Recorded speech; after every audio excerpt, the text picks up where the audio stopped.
Hi friends, welcome back to NS lavish home. ఈరోజు ఈ వీడియోలో జార్జెస్ శారీతోటి 3 లేయర్స్ ఫ్రిల్స్ ఫ్రాక్ని ఏ విధంగా స్టిచ్చింగ్ చేయాలి అన్నది చూపించబోతున్నానండి. అంతకంటే ముందు మన ఛానల్ని ఎవరైనా కొత్తగా విజిట్ చేసినట్లయితే ప్లీజ్ సబ్స్క్రైబ్ చేసుకోండి, లైక్ చేయండి, కామెంట్ చేయండి. ఇంకా వీడియోని స్టార్ట్ చేద్దాం పదండి. దానికి ఫుల్ శారీని తీసుకున్నాను. అలాగే 2.5 మీటర్ క్రేప్ లైనింగ్ని తీసుకున్నాను. 2.5 మీటర్లో టాప్కి స్లీవ్స్కి 1.5 మీటర్ మెయిన్ ఫ్యాబ్రిక్ని సపరేట్గా తీసుకున్నాను. అలాగే రిమైనింగ్ ఫ్యాబ్రిక్ మొత్తం ఫ్రిల్స్ కోసమని సపరేట్గా 3 లేయర్స్గా కటింగ్ చేసుకున్నానండి. ఇక్కడ చూడండి, టాప్ యొక్క ఫ్రంట్ పార్ట్ని తీసుకొని నెక్ జాయింట్ చేసుకోవాలండి. నెక్ దగ్గర జాయింట్ చేసుకొని ఈ విధంగా చిన్న చిన్న టక్స్ అయితే పెట్టేసుకోవాలి. సైడ్ టక్స్ పెట్టుకొని ఈ ఫ్రంట్ క్లాత్ని లైనింగ్ వైపుకి ఉల్టా వైపుకి ఫోల్డింగ్ అనేది చేసుకొని పైన స్టిచ్చింగ్ అనేది వేసుకోవాలి. నెక్ దగ్గర స్టిచ్చింగ్ వేసుకొని అలాగే ఓవరాల్ టాప్ మొత్తం సైడ్ కూడా ఆర్మ్ హోల్ దగ్గర కింద మొత్తం మనం స్టిచ్చింగ్ అనేది వేసుకోవాలి. చూసారు కదా, ఎక్స్ట్రా పార్ట్ని ఈ విధంగా కటింగ్ చేసేసుకున్న తర్వాత మిడిల్లో టక్స్ అనేవి పెట్టుకోవాలండి.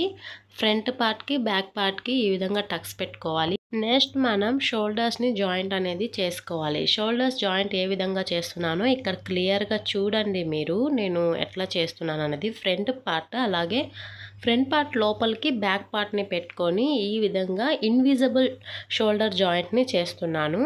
ఇప్పుడు మనకి ఇన్విజిబుల్ ఈ విధంగా అయితే వస్తుందండి. అంటే స్టిచ్చింగ్ అనేది పైకి కనిపించకుండా లోపలికి షోల్డర్ జాయింట్ అవుతుంది. ఈ విధంగా మనం షోల్డర్స్ జాయింట్ చేసేసుకోవాలి. ఇప్పుడు హ్యాండ్స్ని స్టిచ్చింగ్ చేసుకోవాలి. నేను ఆల్రెడీ హ్యాండ్స్ని స్టిచ్చింగ్ చేసేసానండి. ఎందుకంటే జస్ట్ చిన్న ఫ్రిల్స్ పెట్టేసుకొని జాయింట్ చేసుకోవడమే కాబట్టి నేను చూపించలేదు. సో ఈ విధంగా జాయింట్ చేసేసుకోవాలి.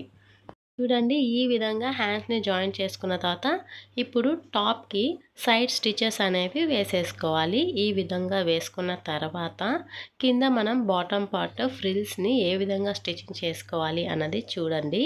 ఇప్పుడు మనం కింద బాటమ్ పార్ట్కి 3 లేయర్స్ కటింగ్ చేసుకున్నాం కదా, వాటిల్ని చిన్న చిన్నగా ఫ్రిల్స్ అయితే పెట్టేసుకోవాలి. ఫస్ట్ టోటల్ క్లాత్ మొత్తం ఫ్రిల్స్ పెట్టుకొని నెక్స్ట్ మనం ఫస్ట్ లేయర్ని సెకండ్ లేయర్ని కలుపుకొని ఈ విధంగా జాయింట్ అనేది చేసుకోవాలి. చూసారు కదా, ఇది 2 లేయర్స్ జాయింట్ చేసాం కదా. ఇప్పుడు ఆ 2 లేయర్స్కి థర్డ్ లేయర్ జాయింట్ చేసుకొని మిడిల్లో జాయింట్ అనేది చేసేసుకోవాలి.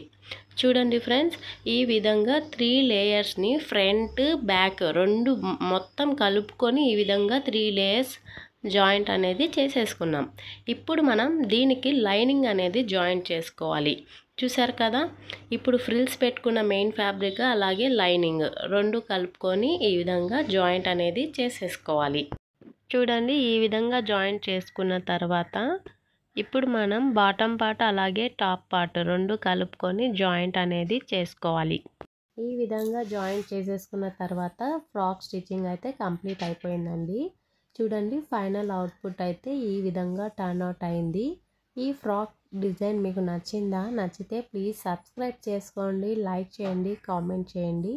ఇలాంటి మరిన్ని లేటెస్ట్ అప్డేట్స్ కోసం మన ఛానల్ని ఫాలో అవ్వండి. ఓకే అండి, thank you for watching my video. Bye.